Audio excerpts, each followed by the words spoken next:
I had just sold my company for $60 million and invited my daughter and my daughter's husband to the most expensive restaurant in the city. When I stepped away to take a call, a young waiter rushed to me and whispered that my daughter had poured something into my drink.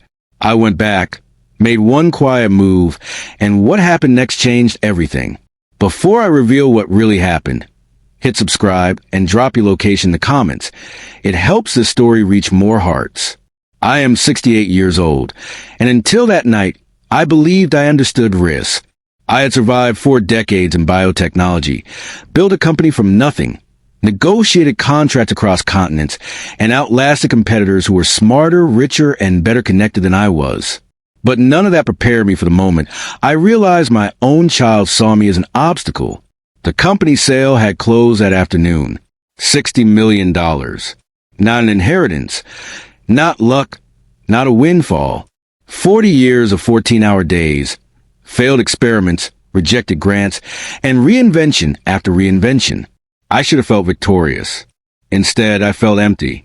My wife should have been there. She was the one who believed when no one else did. She was gone 3 years by then, and grief had rearranged my life in quiet ways. The house felt too large. Meals tasted like obligation. Silence followed me from room to room. My daughter was all I had left. She hadn't always been distant. After her mother died, something shifted. She became defensive, protective of her husband, guarded with me. I blamed grief. I blamed myself. I never blamed her. Her husband, however, had always unsettled my wife. From the first dinner, my wife saw something I refused to see. He spoke well, dressed better, asked sharp questions that sounded intelligent but always landed on money. My wife once said he didn't look at people, he calculated them.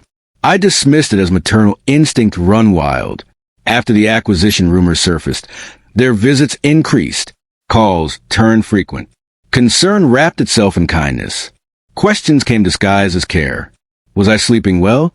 Had I been forgetting things? Did managing the transition feel overwhelming? I answered honestly. I said grief had slowed me down. I said some days were harder than others. I mistook their interest for love. The dinner was their idea. A celebration, they said. One last night before my life changed forever. They chose a restaurant. A place where deals were closed quietly and scandals never made the papers. A place where nothing bad was supposed to happen. The table overlooked the city. Lights stretched like constellations below us. Expensive water arrived in glass bottles that looked like sculpture. Everything felt rehearsed. Compliments poured freely. Praise for my discipline, my brilliance, my sacrifice. My daughter smiled the way she used to when she was little, and for a moment, I let my guard down. Her husband steered the conversation toward the company. Shipping routes, storage facilities, regulatory audits. It struck me as odd, but I answered politely. Curiosity, I told myself. Then my phone vibrated. The bank. I excused myself to take the call. As I stood, I noticed the way my daughter and her husband exchanged a look. Not fear, not surprise, but anticipation. The call lasted less than a minute. The money had cleared. It was done. When I turned back toward the dining room, a young waiter stepped into my path. He was pale, his hands shaking so badly his tray rattled. He whispered my name. He said he was new. He said he wasn't supposed to interfere. He said he had seen something he couldn't ignore. He explained that my son-in-law had pointed to a painting, asked a loud question, made sure I was looking away. He said my daughter moved fast. He said she took a small vial from her purse, unscrewed it, and poured powder into my wine. He said it dissolved instantly. I believe him immediately. There are moments when instinct bypasses logic. This was one of them. I asked one question. Was he sure? He nodded. Terrified. Certain. I thanked him quietly. I told him to finish his shift and forget he ever saw me. I slipped money into his hand, not as payment, but as insurance. Then I stood alone for a few seconds. My heart wasn't racing. It was cold. This wasn't murder. Murder is messy. This was medical. Controlled. Designed to humiliate, not kill. Designed to make a powerful man look unstable at the exact moment his fortune became vulnerable. I understood the plan instantly. I returned to the table, smiling. I joked about lawyers. I apologized for work intruding on family time. I watched my daughter's face carefully. She looked relieved, confident, certain. I waited. When a waiter approached to refill water, I moved. My elbow struck a glass. Liquid spilled. Apologies flew. Napkins appeared. Chairs scraped. In that moment, I switched the wine glasses. No one noticed. I raised my glass. I toasted family, loyalty, the future. My daughter drank. The next 15 minutes were the longest of my life. Her speech slowed. Her hand trembled. Her eyes struggled to focus. She tried to laugh it off, then stood, then collapsed. The restaurant froze. Her husband didn't rush to her. He didn't cry. He panicked in a different way. Calculating, managing, controlling. I played my part perfectly. I shouted for help. I demanded an ambulance. I acted confused, frightened, old. He tried to stop the call. He said it was anxiety, medication, embarrassment. The waiter who warned me stepped forward and said emergency services were already on the way. I saw the truth hit my son-in-law's face like a wave. He knew. The sirens arrived. And with them, consequences no one at that table had prepared for. What happened next would unravel not just a plan, but an entire life built on lies. The ambulance doors closed with sound that felt final, like a vault ceiling shut. Red and blue lights washed over the white stone facade of the restaurant, painting the faces of onlookers with shock and curiosity. Diners stood frozen. Phones half raised, whispers rippling through the crowd like static.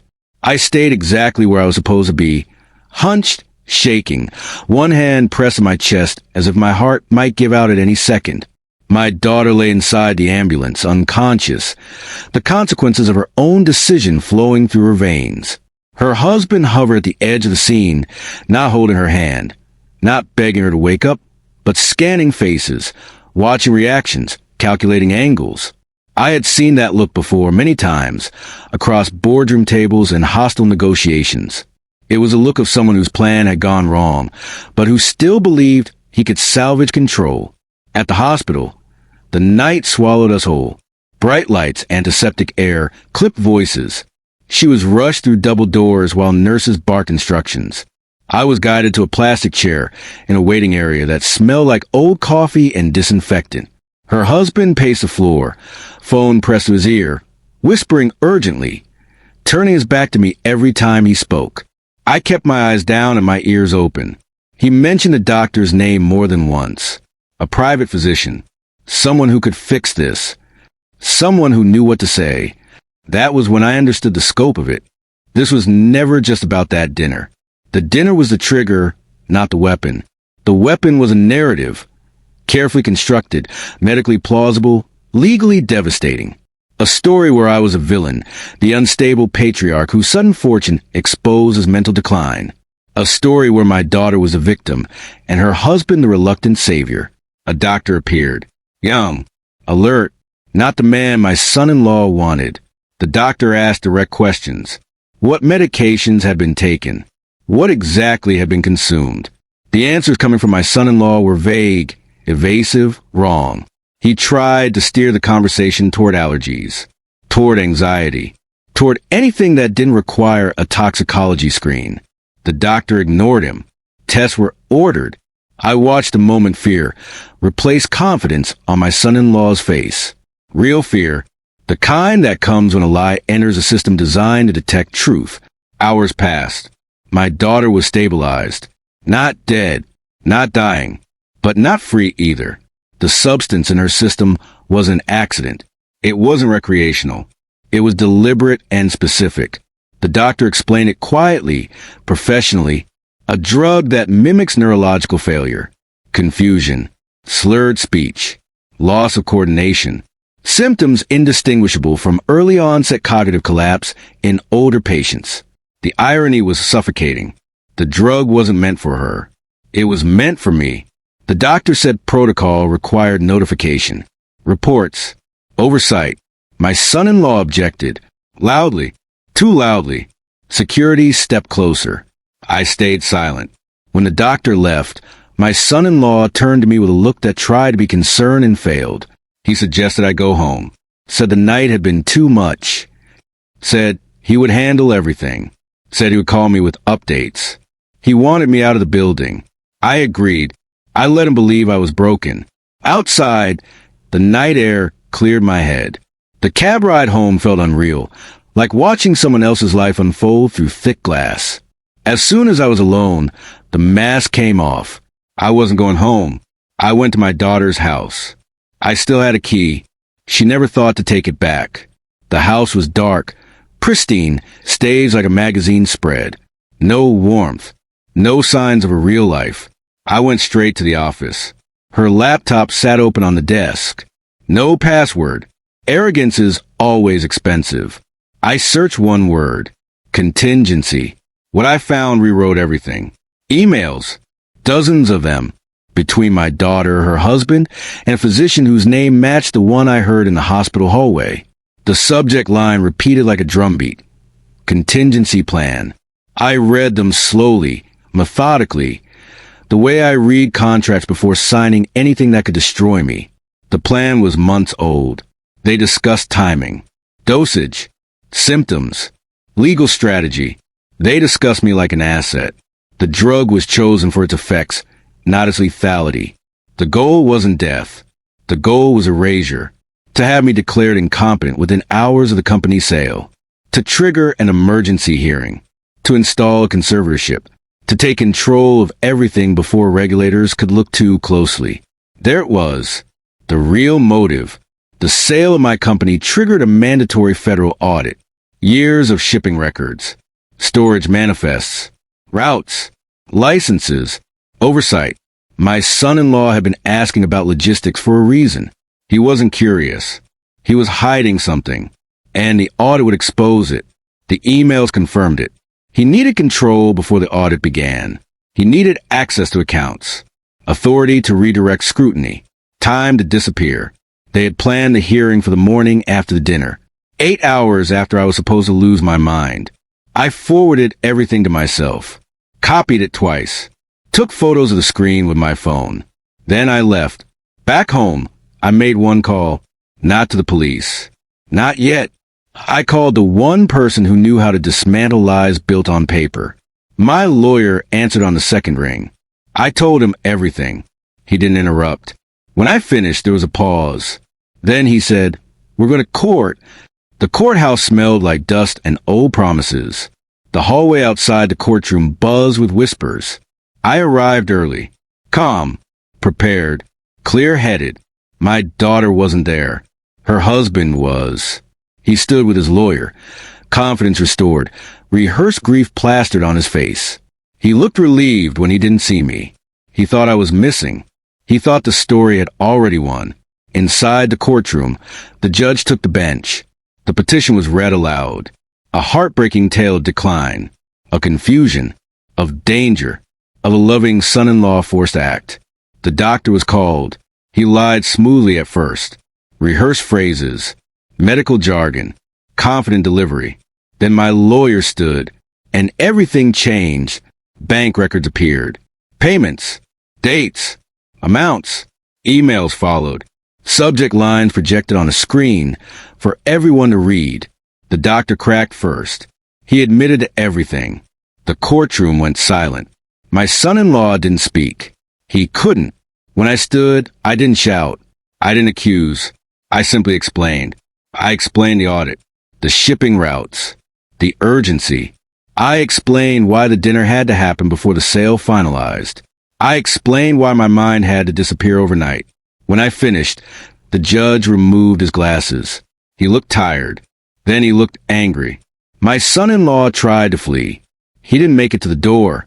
Handcuffs closed around his wrists as federal agents stepped forward. The courtroom exploded into chaos. I didn't move. I just watched, because I knew something else was coming, and it would cost me more than money. The sound of metal cuffs closing around my son-in-law's wrists echoed longer in my mind than it did in the courtroom. It wasn't loud, but it was definitive. A full stop. The end of one story and the violent beginning of another. Federal agents moved with practiced calm, guiding him away as he shouted denials that sounded hollow even to his own ears. The judge called for order. The clerk froze mid-sentence. And every person in that room realized they were witnessing something far larger than a family dispute. I stayed seated. People often imagine triumph feels like relief. It doesn't. It feels like exhaustion mixed with disbelief. I wasn't celebrating. I was counting losses. My daughter wasn't present. That absence spoke louder than any accusation. She was still hospitalized, under observation, isolated from the fallout unfolding in public view. Her husband's arrest wasn't just a legal implosion. It was a collapse of the narrative she had agreed to carry. Whether she had convinced herself it was necessary or had been convinced by someone smarter and crueler than her no longer mattered. The truth was out, and it couldn't be undone.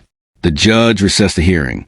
The conservatorship petition was dismissed with language so sharp it bordered on contempt. A criminal investigation was formally opened. Names were recorded. Documents seized.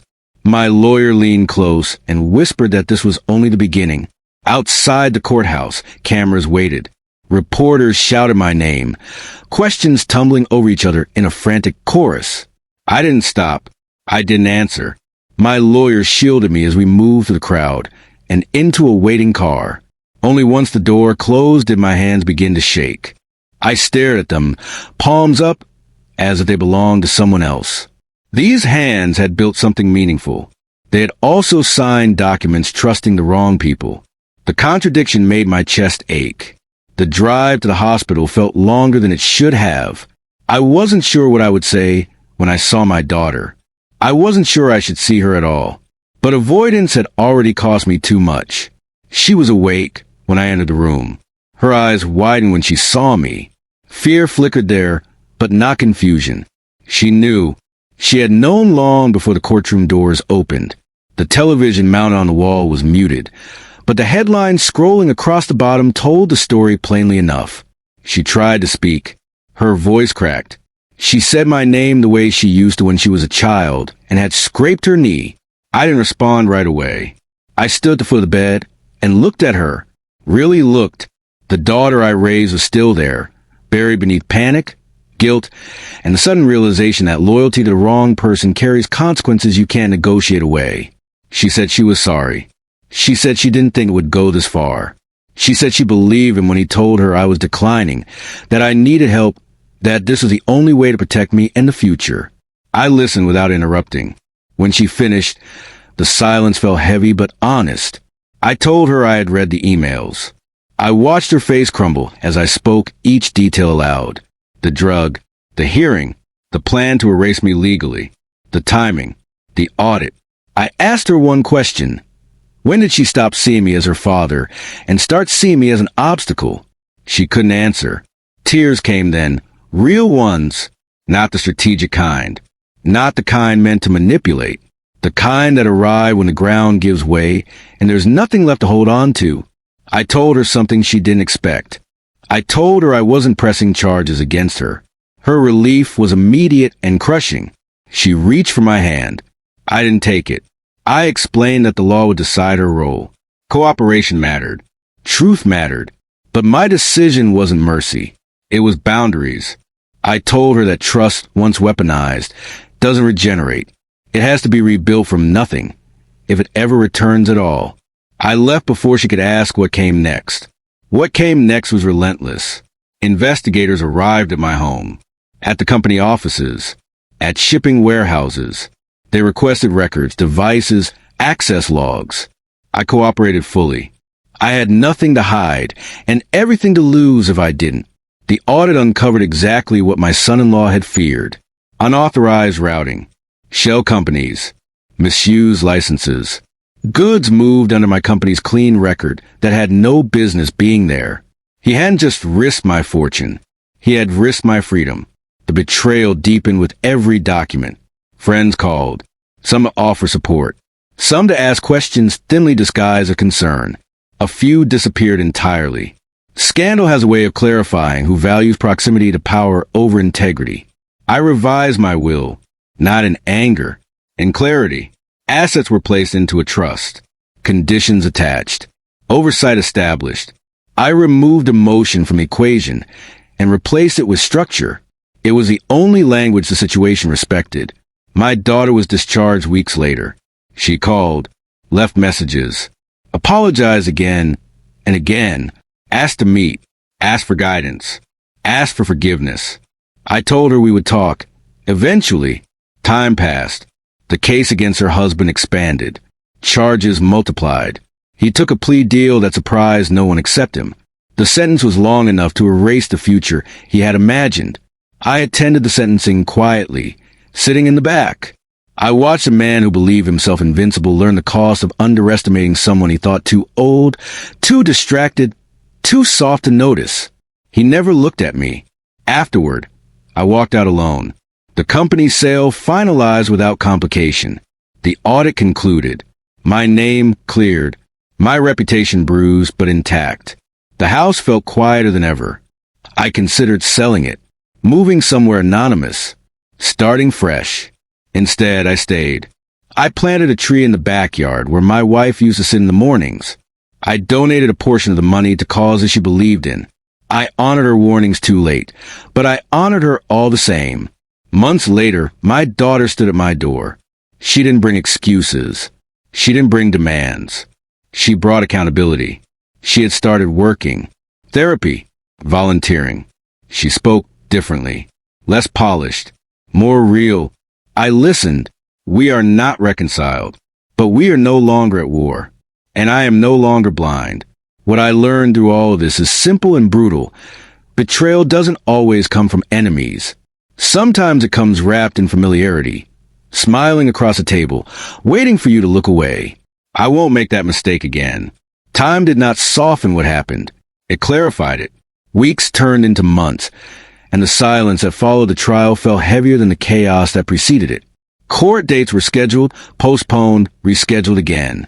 Investigators rotated in and out of my life like seasonal weather. Each one polite, methodical, thorough. They all asked the same questions in different ways, searching for cracks in my story, for inconsistencies, for something I might have missed. They didn't find any. What they did find was just how deep the damage went. My son-in-law's activities weren't limited to one shipment or one shell company. The audit revealed patterns. Small deviations designed to escape notice, repeated just often enough to matter. He had exploited my company's reputation the way parasites exploit healthy hosts. Slowly, quietly, confident the body wouldn't notice until it was too late. What shocked the investigators most wasn't the scale of the operation, but how long it had gone undetected. My systems were clean. My compliance teams were competent. But trust had been the gap. Family access, casual permissions, verbal approvals that never should have existed. I had created an opening, and he had walked straight through it. The press moved on eventually. Scandals always do. A new outrage replaces the old. My name stopped appearing in headlines and returned to footnotes, then disappeared altogether. But the internal reckoning didn't fade. Every quiet moment carried echoes of questions I could no longer ignore. How long had my daughter known? When had love turned into loyalty to the wrong person? And at what point had I confused generosity with responsibility? The answers weren't comfortable. I spent long mornings reviewing old emails, messages, calendar entries, looking for the first fracture. It appeared earlier than I wanted to admit, long before the sale, long before the dinner. The warning signs were there, wrapped in charm and urgency, and I had stepped over them willingly, because acknowledging them would have required confrontation.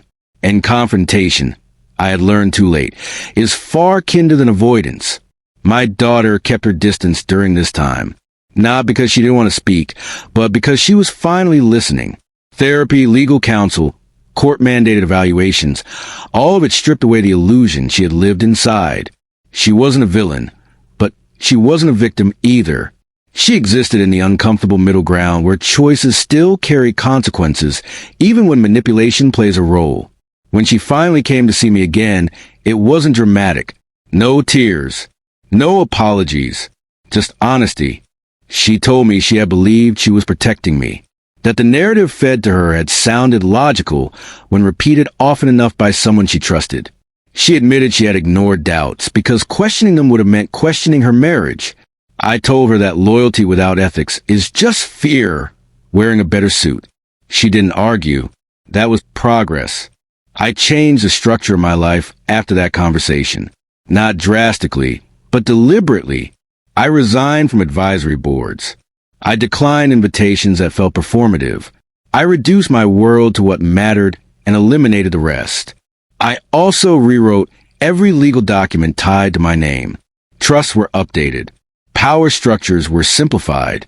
Oversight was distributed among professionals with no emotional investment in my bloodline. It wasn't punishment. It was insulation.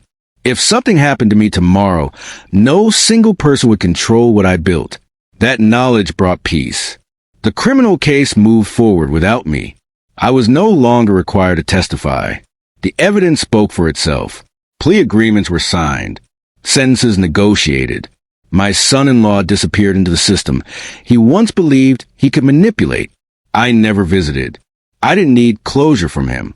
What I needed was distance from the version of myself that had allowed proximity to replace scrutiny. One afternoon, while sorting through old files, I found a notebook my wife had kept. I recognized her handwriting instantly. Neat, precise, thoughtful. Inside were observations, not complaints, not accusations, just quiet notes about people, patterns, instincts she trusted even when others didn't. There was a page with my son-in-law's name. She had written one sentence. Charm without accountability is never harmless. I sat with that for a long time. The following months were quieter, but not empty. I reconnected with colleagues who had known me before the company became a headline. People who remembered the work, not the valuation.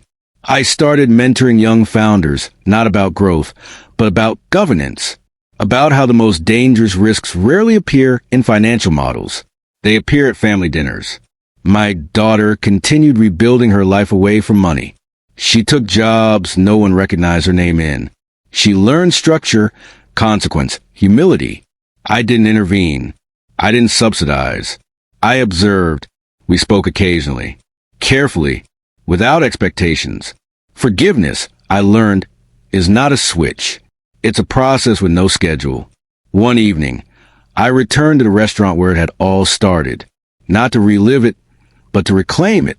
I sat alone at a different table, ordered something simple, drank water. Nothing happened. And that was the point. The world didn't end that night. Mine just changed direction. I left knowing something I hadn't before. That survival doesn't always look like escape. Sometimes it looks like standing still long enough to see who walks away when the illusion collapses. I paid the bill and walked out into the city lights, lighter than I had been in years. Not because I had won, but because I finally understood the cost of not paying attention and the value of never ignoring again. The quiet that followed didn't mean the danger was gone. It meant it had changed shape. I learned that lesson the morning my attorney called before sunrise. Not urgent in tone, not panicked. Worse, controlled, precise. The kind of calm that only comes when someone has already seen the whole picture and knows it isn't finished yet. There was something new in the evidence. Something that hadn't surfaced during the initial investigation because no one had been looking for it. The focus had been on fraud, medical coercion, financial control. That was enough to put a man away for a long time. But buried beneath that was a secondary thread, one that tied back not to money, but to leverage. And leverage is always more dangerous. The shell companies hadn't just moved funds. They had moved information, documents, copies of contracts, internal correspondence that should never have left my systems. Not sold, not leaked, held. Insurance, my attorney said. The kind desperate people collect when they know the ground beneath them is unstable. I asked one question. Who else knew? The answer was worse than I expected. Someone inside my old company. Someone I had trusted for over a decade. Betrayal, when it comes from family, cuts deep. But betrayal from loyalty, that corrodes. It rewrites history. It forces you to question every decision that led to that moment. I didn't confront anyone immediately. Experience had taught me that the first reaction is rarely the most useful one. Instead, I asked for silence, for time, for space to think. Then I started reconstructing timelines. Late nights, unusual access logs, approvals that technically fell within policy but violated its spirit. The signs were subtle, but once seen, impossible to unsee. Whoever was had never taken more than allowed. Just enough to copy. Just enough to archive. Not theft. Preparation. I realized then that the dinner, the drug, the hearing, those weren't the beginning. They were the final act of a play that had been rehearsed quietly for years. The man I had trusted hadn't acted alone. He had been useful, convenient, a door that didn't squeak. When opened, I met with investigators again. Privately, off record. Not because I wanted revenge, but because I wanted containment. Exposure without understanding only creates more damage. They listened, took notes, asked careful questions, and then they said something that chilled me. This wasn't just about me anymore.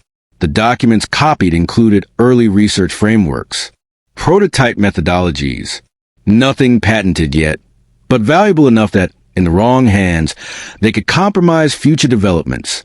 Whoever had them hadn't acted yet. But the intent was clear. My legacy wasn't just at risk. Other people's work was too. That was the moment I stopped reacting and started planning. I brought in a second legal team, not to replace the first, but to counterbalance it. I commissioned an independent forensic audit. Quietly, discreetly, no alerts, no announcements. The fewer people who knew, the better. Then I did something I hadn't done in years. I went back to the office.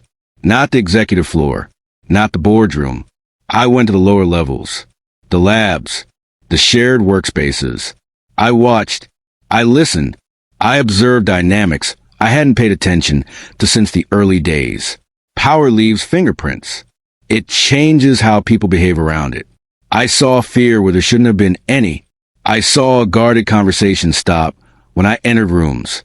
I saw eyes flicker, not with respect, but with calculation. And I knew the person responsible wasn't just a traitor. He was scared. Scared people make mistakes. I gave it 2 weeks. In that time, the forensic team confirmed what I already suspected. The data had been accessed from a single workstation over months, always after hours, always during system maintenance windows. Clean, almost elegant. The name on the access logs was familiar. Someone I had promoted, someone who had once thanked me for believing in him when no one else did. I invited him to lunch. Neutral location. Casual tone. No accusations. Just conversation. He talked too much. People who are afraid often do. He spoke about uncertainty. About how leadership changes destabilize organizations. About how talent deserves protection from sudden shifts. He framed himself as a realist, a pragmatist. I let him talk. Then I asked one question. Who were you planning to give it to? The silence that followed was answer enough. He didn't deny it. He justified it. Said he had been approached. Said it was only a backup plan. Said nothing had been shared yet. I told him that intent is enough. He laughed nervously. Asked what I was going to do. I stood up. Told him the meeting was over. 2 hours later, security escorted him out. What followed wasn't dramatic. No headlines. No public fallout. Just quiet consequences. Legal action. Professional erasure. The kind that doesn't make noise but leaves nothing behind. I slept better that night than I had in months. But the story still wasn't finished. My daughter called me that evening. For the first time, she didn't ask for anything. She told me she had decided to testify fully against her husband. No protection. No negotiation. Full cooperation. She said she was tired of running from the truth. I believed her. Not because she sounded sincere, but because she sounded exhausted. The trial that followed was thorough, methodical, unforgiving. The narrative shifted from family betrayal to systemic manipulation, evidence layered upon evidence, until denial became impossible. I attended only one day. I didn't need to see the end to know it had arrived. Months later, I stood alone in my house, surrounded by memories that felt less heavy than they once had. Grief hadn't disappeared, but had softened into something manageable. I realized then that survival isn't about protecting everything you love. Sometimes it's about choosing what deserves to continue. And I had chosen. The company moved forward under new leadership. Clean, transparent, stronger than before. My daughter rebuilt her life without shortcuts. Slowly, honestly. As for me, I finally understood the lesson I had avoided for decades. Trust is not owed by blood. It is earned by behavior. And once lost, it is never replaced by regret. What I didn't know yet, what no one knew yet, was that one final consequence was still waiting. Not in a courtroom, not in a boardroom, but in a place where truth has no witnesses until it's too late. And when it surfaced, it would change everything I thought I had already survived. The call came from a number I didn't recognize, routed through 3 different countries, masked well enough that even my phone hesitated before letting it through. I almost ignored it. Almost. But instinct, the same one that had kept me alive in boardrooms and backrooms for decades, told me not to. The voice on the other end was calm, professional, not threatening. That made it worse. The caller said he was reaching out as a courtesy, not a warning. A courtesy. He said certain materials had surfaced during a parallel investigation overseas, materials that intersected uncomfortably with my former company's logistics history. Nothing illegal on my part. He clarified quickly, but proximity, he explained, can be dangerous when truth finally decides to surface. I didn't ask who he worked for. I already knew. You don't get that tone without authority behind it. He told me someone had tried to sell information tied to my shipping routes that had been clean on paper but complicated in practice. The attempt had failed. The seller panicked. And before disappearing, the seller had mentioned a name. My name. Not as the culprit, as a shield. I asked him why he was telling me this. Because the person who tried to sell that information believed I would protect him. I laughed once. Short, sharp. I said I protected my company. I protected my people. I protected my family when they deserved it. I did not protect criminals. The caller paused. Then he said something that made my stomach go cold. The person hadn't been asking for protection. The person had been asking for forgiveness. The line went dead. That night, I didn't sleep. I went back through everything again. Every meeting, every conversation, every coincidence I had dismissed because it didn't fit the story I wanted to believe at the time. Patterns emerged where none had existed before. Late approvals, strategic ignorance, decisions that technically followed policy but conveniently avoided scrutiny.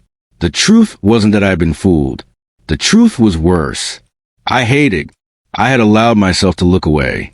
There's a difference between being deceived and choosing not to ask questions when answers might disrupt stability. I had told myself it was leadership, delegation, trust. It was comfort. And comfort, I learned too late, is expensive.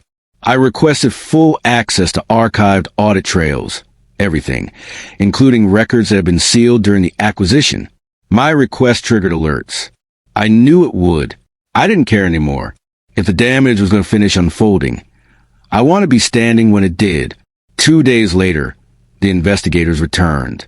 This time, they didn't sit. They stood in my living room like men preparing to deliver news that couldn't be softened. They said materials recovered overseas weren't theoretical. They were operational. Not plans, but confirmations. Proof that my company's logistics network had been exploited, not by outsiders, but by a small internal chain acting quietly over years. Not smuggling in the dramatic sense. Not weapons or drugs. Data. Biological research metadata. Shipment timing. Environmental controls. Enough to replicate proprietary conditions elsewhere without stealing a single physical sample. Someone had used my infrastructure as a blueprint. The value of that information wasn't in money. It was in acceleration. Entire development cycles could be skipped. And someone had already done it. They asked me one final question. Had I ever noticed unusual requests tied to shipping manifests that seemed unnecessary at the time? I answered honestly.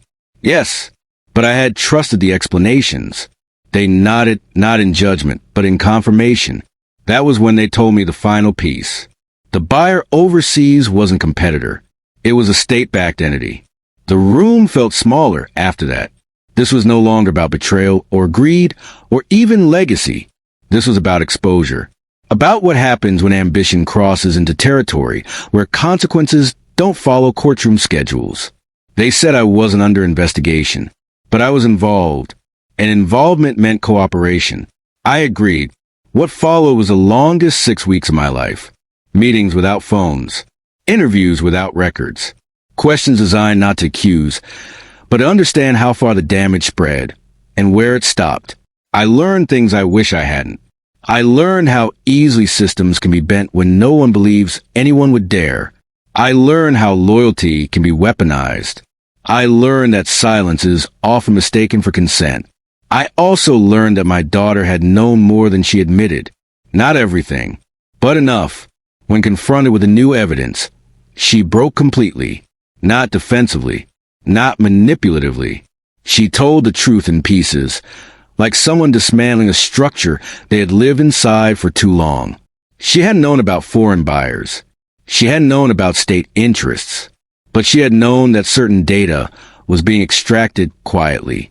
She had believed the justification given to her, that it was internal modeling, future-proofing, nothing illegal. She said she didn't ask further because asking would have required admitting she was complicit. That answer hurt more than anger ever could. The investigators believed her. They said fear is often the most effective accomplice. Charges expanded, not against her, but against the remaining network. Arrests happened quietly. Names never made headlines. Careers simply ended. I watched it all from a distance, cooperating when required, silent when allowed. And then, just when I believed the storm had finally passed, another call came. This one was personal. From my attorney. He said someone had filed a civil suit against me.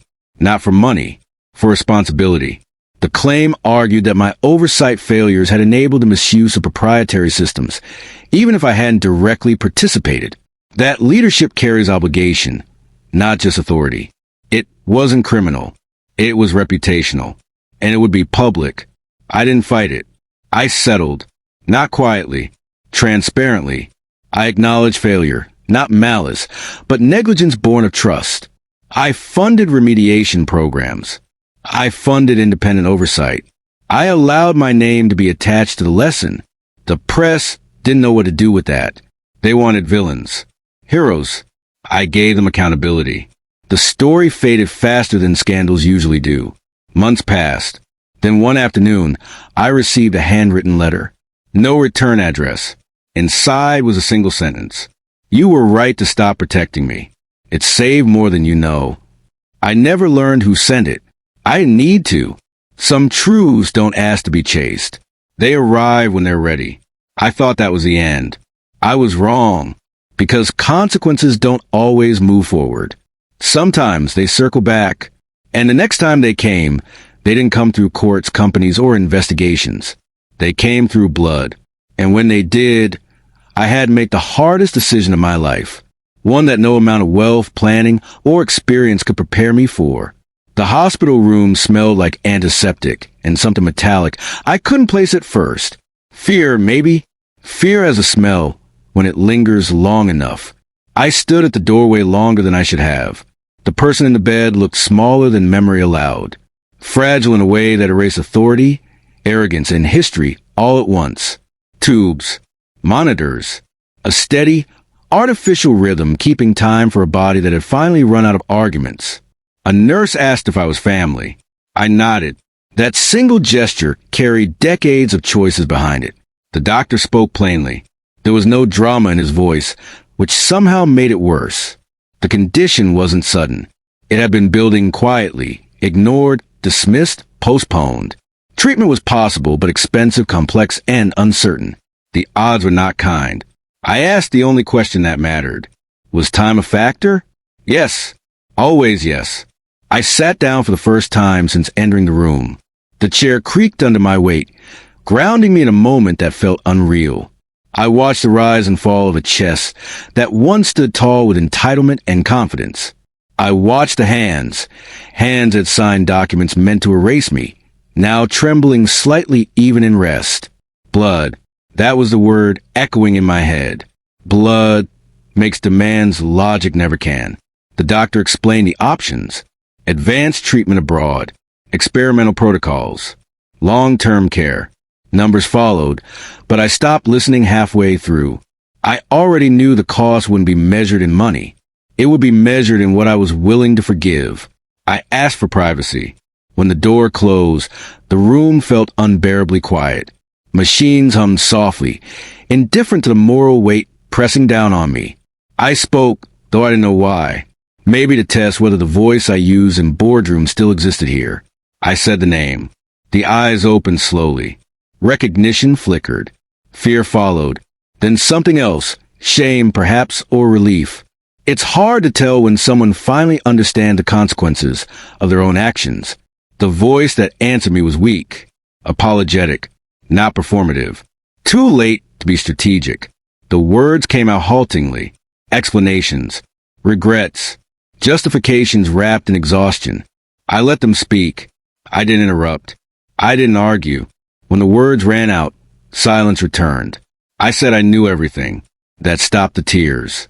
I said I knew about the manipulation, the betrayal, the long chain of decisions that led here. I said I knew about the fear that drove them and the greed that followed.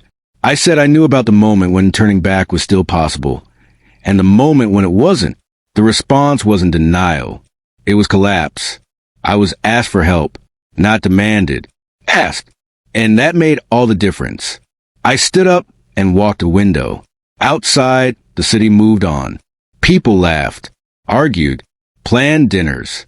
Life continued without regard for personal reckonings. I thought about legacy. Not money, not reputation. What would remain when the noise faded? I thought about the lesson I wanted to leave behind, not for the world, but for myself. I turned back. I said I would help. The relief was immediate, almost unbearable to witness. But I added conditions: full accountability, no rewriting history, no quiet erasures. Treatment would happen, but so would responsibility. Legal consequences would continue. Cooperation would be total. Lies would end here. The gnaw that followed was slow, painful, genuine. I left the room without another word. Arrangements were made quickly. Flights, specialists, secure facilities. I paid for everything without flinching, not as an act of mercy, but as an investment in truth. The public never knew the details. They saw medical leave. They saw sealed proceedings. They saw a family handling private matters. What they didn't see was the cost. Weeks passed. Treatments began. Some worked. Some didn't. Hope rose and fell in measured increments. I visited rarely. Distance was necessary. Compassion without boundaries is surrender. Then came the call I hadn't expected. From an investigator I hadn't spoken to in months. There was a complication. New evidence had surfaced. Not about the past, but about the future. Plans that had been set in motion before everything collapsed. Plans that no arrest or confession had stopped. Plans that were now moving on their own momentum. The people behind them didn't care about family, guilt, or illness. They cared about leverage. And they believed they still had some. The investigator asked if I had received any unusual messages. I thought of the letter. I said no. The investigator paused, then said something that made my pulse spike. Someone had tried to make contact through intermediaries. The message was simple. If cooperation stopped, consequences would follow. Not legal, personal. I felt the old fire return, not rage, but clarity. I told the investigator I would cooperate fully. Then I hung up and made a call of my own. Not to a lawyer, not to security. To someone I hadn't spoken to in years. Someone who owed me nothing, but understood exactly what it meant when quiet threats started moving in the dark. The voice on the other end didn't ask questions. It said one sentence. I was wondering when you'd call. That night, I didn't go home. I stayed somewhere unlisted, watched exits, measured shadows, thought through every possibility like I used to when everything was still being built. I realized then that survival isn't just about escaping danger. Sometimes it's about deciding how far you're willing to go to stop it from reaching the people you still care about, even when those people have hurt you beyond repair. The next morning, the threat vanished. No explanation. No escalation. Just silence. The investigator confirmed hours later. Channels went dead. Contact withdrew. Whatever pressure had been building had been quietly dismantled. I never asked how. Some protections don't come with receipts. I returned home that evening and sat alone in the quiet house. I felt older than I ever had, not because of fear, but because of understanding. I had crossed a line, not into darkness, into responsibility. The final update came weeks later. Recovery was possible, not complete, not clean, but possible. I attended the discharge meeting. I listened. I nodded. I signed nothing. At the end, I was asked if I wanted to say something. I said yes. I said forgiveness is not freedom. Freedom is truth. And truth doesn't erase consequences. It gives them meaning. I walked out without looking back. I thought that would be the end. But life doesn't end stories when we're ready. It ends them when the lesson is complete. And mine still had one chapter left. One that would finally answer the question I had avoided since the beginning. What does justice look like when love is no longer enough? I thought I understood endings. I had closed deals, buried people I loved, watched companies dissolve and rebuild under different banners. Endings, I believed, were moments you could identify, sharp lines where something stopped being what it was. I was wrong. Endings arrive quietly. They don't announce themselves. They wait until you're tired enough to accept them. The meeting took place in a room, without windows, neutral walls, neutral chairs, no symbols of authority, just people who carried it without decoration. I had been asked to attend, not summoned. That distinction mattered. It meant I still had a choice. I sat across from them and listened. They explained the final outcome of everything that had unraveled.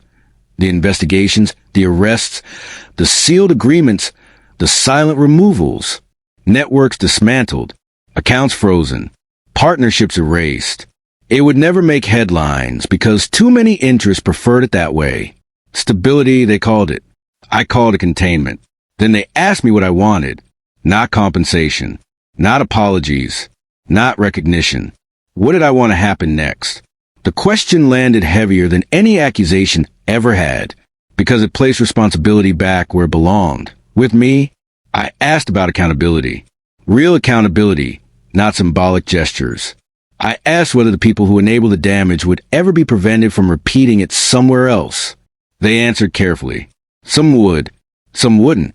The world, they reminded me, does not eliminate risk. It manages it. I nodded. Then I said something that surprised even me.